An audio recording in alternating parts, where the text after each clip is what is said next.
संगम नगरी यानी प्रयागराज। प्रयागराज का नाम तब इलाहाबाद हुआ करता था। संगम के तट का पानी शीशे की तरह साफ हुआ करता था। इलाहाबाद यूनिवर्सिटी का नाम और उसके छात्र नेताओं की हुंकार पूरे यूपी में गूंजती थी। 80 के दशक में इलाहाबाद बदल रहा था, या यूं कहें कि नया रंग रूप, आकार और सियासी आवरण अख्तियार कर रहा था।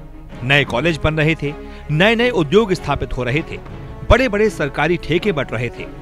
इलाहाबाद के छात्र नेता और शहर के दबंग लोगों में दौलतमंद बनने की चाहत बुलंद हो रही थी।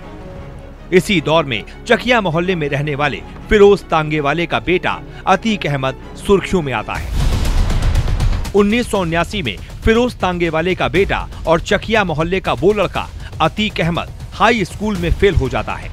पिता इलाहाबाद रेलवे स्टेशन पर तांगा चलाते थे, लेकिन बेटे के सिर पर जल्दी अमीर बनने का जुनून सवार था। महज 17 साल की उम्र में अतीक अहमद पर हत्या का आरोप लगा। इसके बाद उसके गुनाहों का धंधा वक्त के साथ साथ फलता फूलता रहा। वो चकिया और आसपास के इलाकों में रंगदारी वसूलने लगा। लेकिन उस दौर में एक शख्स ऐसा भी था जिसे अतीक अहमद की दबंगई अखरने लगी थी। पुराने इलाहाबाद में उस वक्त चांद बाबा के नाम का खौफ हुआ करता था। लोग बताते हैं कि पुलिस भी उस दबंग के इलाके में जाने से डरती थी। अगर कोई पुलिस वाला गलती से चला भी गया तो चांद बाबा के गुंडे उसे पीट कर ही वापस भेजते थे।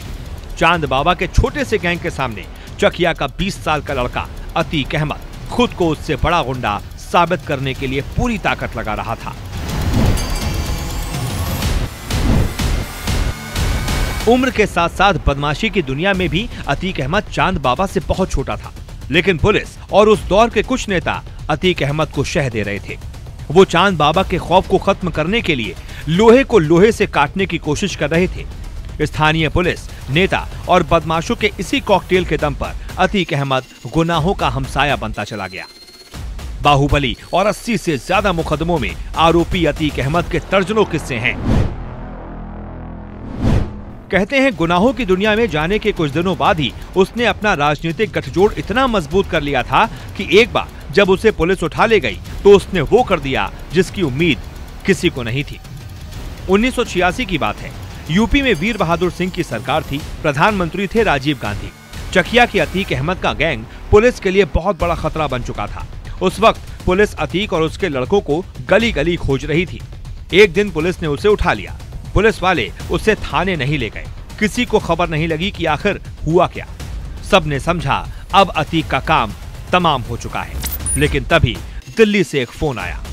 बताया जाता है कि वो फोन एक सांसद का था जो तत्कालीन प्रधानमंत्री राजीव गांधी के बेहद करीबी थे। दिल्ली से फोन आया लखनऊ, लखनऊ से फोन किया गया इलाहाबाद और पुलिस को अतीक अहमद को छोड़ना पड़ गया।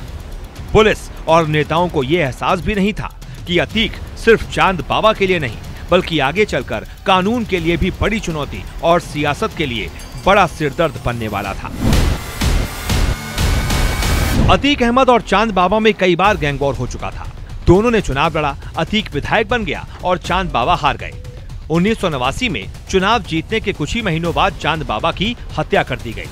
बीच चौराहे, फरे बाजार, ये सिर्फ प्रयागराज के पुराने गैंगस्टर की हत्या नहीं थी बल्कि नए गैंगस्टर के बाहुबल का खूनी उदय भी था। कहते हैं पुलिस की शह पाकर अतीक अहमद ने एक एक करके चांद बाबा का पूरा गैंग खत्म कर दिया। उसकी हत्या के बाद अतीक का खौफ इस कदर फैला कि लोग इलाहाबाद पश्चिम सीट से विधायक का टिकट लेने की हिम्मत तक नहीं कर पाते थे। इसी वजह से 1991 और 93 में वो लगातार निर्दलीय चुनाव जीता। इसी बीच समाजवादी पार्टी से उसकी नजदीकियां बढ़ी। 96 में समाजवादी पार्टी ने उसे टिकट दिया और वो चौथी बार विधायक बना। 1999 में उसने अपना दल का हाथ थाम लिया। 2004 में बाहुबली अतीक ने यूपी को हिला देने वाली घटना को अंजाम दिया।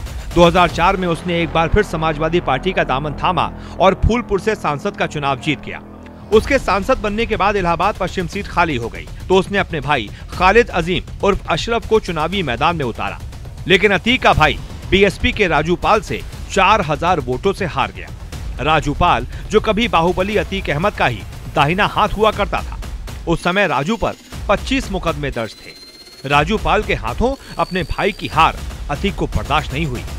अक्टूबर 2004 में राजू पाल विधायक बन गया, लेकिन अतीक उसकी जान का सबसे बड़ा दुश्मन बन गया, क्योंकि उसने उसके बाहुबल को सबसे बड़ी चुनौती दी थी। नवंबर 2004 यानी विधायक बनने के 2 महीने बाद अतीक अहमद के गैंग ने सरेआम बीएसपी विधायक राजू पाल के साथ वो किया जिसे सुनकर आज भी लोग खौफ से कांप उठते हैं।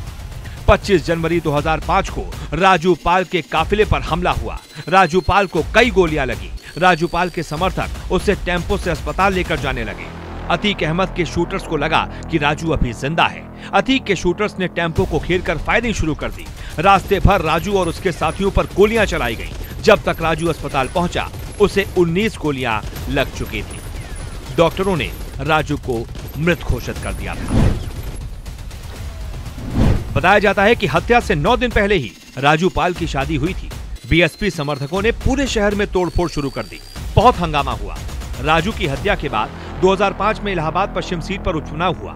बीएसपी ने राजू पाल की पत्नी पूजा पाल को टिकट दिया। सपा ने दोबारा अतीक अहमद के भाई अशरफ को उतारा। पूजा पाल के हाथों की मेहंदी अभी उतरी भी नहीं थी और वो विधवा हो चुकी थी। चुनावी रैलियों के मंच से वो अपने हाथ दिखाकर रोने लगती थी, लेकिन उन्हें जनता का समर्थन नहीं मिला क्योंकि अतीक का खौफ इतना था, जिसकी वजह से उसके भाई अशरफ को चुनाव में जीत मिल गई। हालांकि ये भी सच है कि राजू की हत्या के बाद अतीक ने भले ही अपने भाई अशरफ को चुनाव जिता लिया हो, लेकिन इस हत्याकांड ने अतीक के राजनीतिक करियर को खत्म कर दिया। 2007 के विधानसभा चुनाव में बीएसपी ने एक बार फिर पूजा पाल को उम्मीदवार बनाया और सामने एक बार फिर था सपा का प्रत्याशी अतीक अहमद का भाई अशरफ। इस बार पूजा अशरफ पर भारी पड़ी। उन्होंने अशरफ को करीब 10,000 वोटों से मात दे दी। मायावती की सरकार आई तो अतीक अहमद और उसके भाई के दुर्दिन भी शुरू हो गए। समाजवादी पार्टी ने अतीक अहमद को पार्टी से बाहर कर दिया, लेकिन मायावती सरकार ने अतीक को सबक सिखाना शुरू कर दिया। उसे मोस्ट वांटेड घोषित करते हुए उसके गैंग का पूरा चार्टर तैयार किया। पुलिस रिकॉर्ड में गैंग का नाम दर्ज होते ही 120 लोगों की लिस्ट बनी। अतीक पर 20,000 का इनाम घोषित किया गया। उसकी करोड़ों की संपत्ति सीज कर दी गई, बिल्डिंगें गिरा दी गई। एक सांसद जो इनामी बदमाश था उसे फरार घोषित करके पूरे देश में अलर्ट जारी कर दिया गया। एक दिन दिल्ली पुलिस ने कहा कि हमने अतीक को गिरफ्तार कर लिया है। दिल्ली के पीतमपुरा में एक अपार्टमेंट से दिल्ली पुलिस ने उसे गिरफ्तार कर लिया और यूपी पुलिस को सौंप दिया। उसके बाद अतीक का ठिकाना कभी इस जेल तो कभी उस जेल। साल 2012 में अतीक अहमद के बाहुबल को राजू पाल की पत्नी पूजा पाल ने जिंदगी का सबसे बड़ा झटका दिया। विधानसभा चुनाव लड़ने के लिए अतीक ने अपना दल से पर्चा भरा। इलाहाबाद हाईकोर्ट में बेल की अर्जी दी, लेकिन 10 जजों ने केस की सुनवाई से खुद को अलग कर लिया। 11वें जज सुनवाई के लिए राजी हुए और अतीक को जमानत दे दी। अतीक के पास अब अपने सियासी बाहुबल को बचाने का अंतिम मौका था।